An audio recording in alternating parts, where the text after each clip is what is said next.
નમસ્કાર દોસ્તો, સ્વાગત છે આપ સર્વનું તમારી પોતાની YouTube channel ocean coaching classes પર। મિત્રો, આજે આપણે ધોરણ 8ના વિજ્ઞાન વિષયની તારીખ 17/2/2024ના રોજની જે એકમ કસોટી છે તેની જે પ્રશ્ન બેંક છે તે પ્રશ્ન બેંક ઉપરથી આપણે એક મોડલ પ્રશ્નપત્ર બનાવેલું છે, જેનું સંપૂર્ણ સોલ્યુશન આપણે આ વિડીયોની અંદર જોવાના છે। મિત્રો, તારીખ 17/2/2024ના રોજની જે ઓરિજિનલ પ્રશ્ન બેંક છે તેના સંપૂર્ણ સોલ્યુશનનો વિડીયો અને પીડીએફ બંને આપણી આ ચેનલ ઉપર તારીખ 17/2/2024ના રોજ મુકાશે। તો જરૂરથી આ ઓરિજિનલ પ્રશ્ન બેંકનો આ વિડીયો અને પીડીએફ છે તે અવશ્ય મેળવી લેજો। લિંક તમને આ વિડીયોના ડિસ્ક્રિપ્શન બોક્સની અંદર પણ મળી જશે, અથવા તો આપણી ચેનલ ઉપર પણ આ વિડીયો તમને મળી જશે, તો અવશ્ય ચેક કરી લેજો। ચાલો તો શરૂ કરીએ ધોરણ 8ના વિજ્ઞાન વિષયની તારીખ 17/2/2024ના રોજની જે એકમ કસોટી છે એની જે ઓરિજિનલ પ્રશ્ન બેંક છે તેનું જે મોડલ પ્રશ્નપત્ર છે તેનું સંપૂર્ણ સોલ્યુશન। પ્રશ્ન નંબર 1, નીચેના દરેક પ્રશ્નના ઉત્તર માટે આપેલા વિકલ્પોમાંથી સાચો વિકલ્પ શોધીને લખો, જેના કુલ 5 માર્ક્સ છે। તો પહેલો સવાલ, મશીનોમાં શાનો ઉપયોગ કરીને ઘર્ષણ ઘટાડી શકાય? તો જવાબ આવશે વિકલ્પ સી, બોલ બેરિંગ। ત્યાર પછી બીજો સવાલ, પ્રવાહીમાં ગતિ કરતી વસ્તુઓને યોગ્ય આકાર આપીને કયા ઘર્ષણને ઘટાડી શકાય? તો જવાબ આવશે વિકલ્પ એ, તરલ।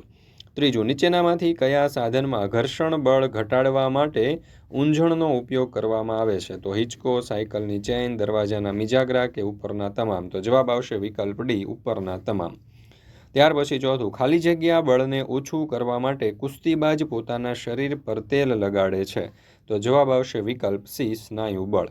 પાંચમું, સપાટીને ખાલી જગ્યા બનાવીને ઘર્ષણ વધારી શકાય છે? તો જવાબ આવશે વિકલ્પ બી, ખરબચડી। ત્યાર પછી પ્રશ્ન નંબર 2, ખાલી જગ્યા પૂરો, જેના કુલ 5 માર્ક્સ છે। એમાં પહેલો સવાલ, કૂવામાંથી પાણી ખેંચવા માટે આપણે દોરડા પર ખાલી જગ્યા લગાડવું પડે છે? તો જવાબ આવશે બળ। બીજું, એક વિદ્યુત ભારિત પદાર્થ વિદ્યુત ભાર રહિત પદાર્થને પોતાની તરફ ખાલી જગ્યા છે? તો જવાબ આવશે આકર્ષે છે। ત્રીજું, સામાન ભરેલી ટ્રોલીને ગતિ કરાવવા માટે આપણે તેને ખાલી જગ્યા પડે? તો જવાબ આવશે ખેંચવી અથવા તો ધકેલવી। ચોથું, એક ચુંબકનો ઉત્તર ધ્રુવ બીજા ચુંબકના ઉત્તર ધ્રુવને ખાલી જગ્યા છે? તો જવાબ આવશે અપાકર્ષણ। પાંચમું, ચાંદીના દાગીના પર સોનાનો ઢોળ ખાલી જગ્યા પ્રક્રિયાથી ચઢાવવામાં આવે છે? તો જવાબ આવશે ઇલેક્ટ્રોપ્લેટિંગ। ત્યાર પછી પ્રશ્ન નંબર 3, નીચેના પ્રશ્નોના ઉત્તર 2-3 વાક્યમાં લખો, પ્રત્યેકના 2 ગુણ છે, કુલ 10 માર્ક્સનો પ્રશ્ન છે। એમાં પહેલો સવાલ, શ્રાવ્ય અને અશ્રાવ્ય ધ્વનિ વચ્ચેનો તફાવત સ્પષ્ટ કરો। તો જે ધ્વનિની આવૃત્તિ 20 હર્ટ્ઝ અને 20,000 હર્ટ્ઝની વચ્ચે હોય તેને શ્રાવ્ય ધ્વનિ કહે છે। જે ધ્વનિ આવૃત્તિ 20 હર્ટ્ઝથી ઓછી અને 20,000 હર્ટ્ઝથી વધારે હોય તેને મનુષ્યના કાન સાંભળી શકતા નથી, માટે આવી ધ્વનિને અશ્રાવ્ય ધ્વનિ તરીકે ઓળખવામાં આવે છે। ત્યાર પછી બીજો સવાલ, જો કાનનો પડદો ફાટી જાય તો આપણે અવાજ સાંભળી શકીએ કેમ? તો જવાબ આવશે કે જો કાનનો પડદો ફાટી જાય તો આપણે અવાજ સાંભળી શકીએ નહીં, કારણ કે પડદાની ધ્રુજારીથી આપણા કાનની અંદર રહેલા હાડકાની ધ્રુજારીથી આપણે અવાજ સાંભળી શકીએ છીએ। ત્રીજું, દરેક પશુ પંખીના અવાજ આપણે શા માટે સાંભળી શકતા નથી?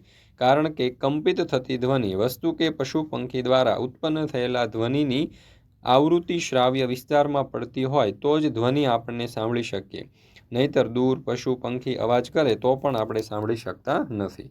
ત્યાર પછી ચોથો સવાલ, ઘર્ષણ એકાએક અદૃશ્ય થઈ જાય તો તેની આપણા જીવન ઉપર શું અસર થાય છે? ઘર્ષણ એકાએક અદૃશ્ય થઈ જાય તો તેની આપણા જીવન ઉપર નીચે મુજબની અસર થાય છે: વાહન ચાલી ન શકે, આપણે ચાલી ન શકીએ, લખી શકતા નથી કે દરેક મશીન કાર્ય કરતા બંધ થઈ જાય।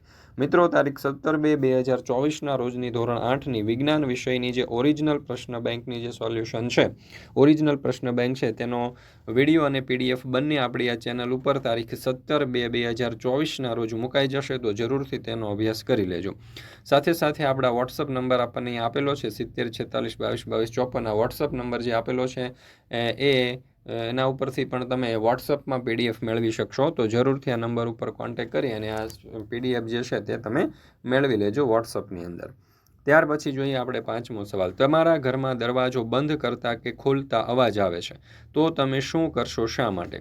અમારા ઘરનો દરવાજો બંધ કરતા કે ખોલતા કેટલીક વાર અવાજ આવે છે, તો અમે ઘરના દરવાજામાં ઓઇલનો ઉપયોગ કરીએ છીએ અને થોડા તેલના ટીપા કે ગ્રીસ નાખીશું, કારણ કે તે નાખવાથી સરળતાથી દરવાજો ખોલ બંધ કરી શકાશે અને તેનાથી ઘર્ષણ ઓછું લાગે છે અને અવાજ આવતો અટકી જાય છે।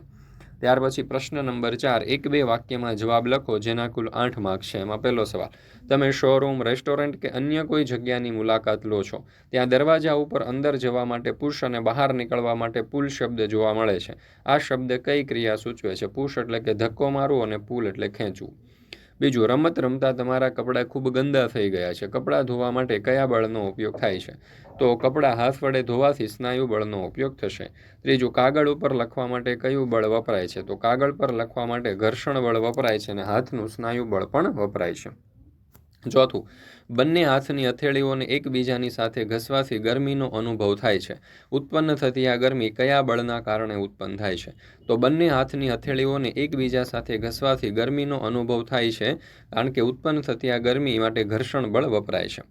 પાંચમો સવાલ, પ્લાસ્ટિકના કાંસકા અથવા તો સ્ટ્રોને તમારા કોરા વાળમાં ઘસો, તેને કાગળના નાના નાના ટુકડા તરફ લઈ જાઓ. તો પ્લાસ્ટિકના કાંસકા અથવા તો સ્ટ્રોને કાગળના નાના નાના ટુકડા તરફ લઈ જઈશું તો તે ટુકડા ચોંટી જશે અને આ ક્રિયા દ્વારા સ્થિત વધુ બળ વપરાય છે. દોસ્તો, ફરી મળીશું આપણે એક નવા વિષયની એકમ કસોટીના સંપૂર્ણ સોલ્યુશન સાથે. મિત્રો, આપણી આ ચેનલ ઉપર અત્યાર સુધીની જેટલી પણ એકમ કસોટીઓ લેવાય છે તે બધી જ એકમ કસોટીઓના ઓરિજિનલ પ્રશ્ન બેંકના સંપૂર્ણ સોલ્યુશનના વિડીયો અને પીડીએફ બંને મુકાઈ ચૂક્યા છે. તો આ વિડીયો અને પીડીએફનો અભ્યાસ કરવા માટેની લિંક તમને નીચે ડિસ્ક્રિપ્શન બોક્સની અંદર મળી જશે. જરૂરથી તેનો અભ્યાસ કરી લેજો. વિડીયો પસંદ આવ્યો હોય તો લાઇક કરવાનું, તમારા મિત્રો સાથે શેર કરવાનું ભૂલશો નહીં.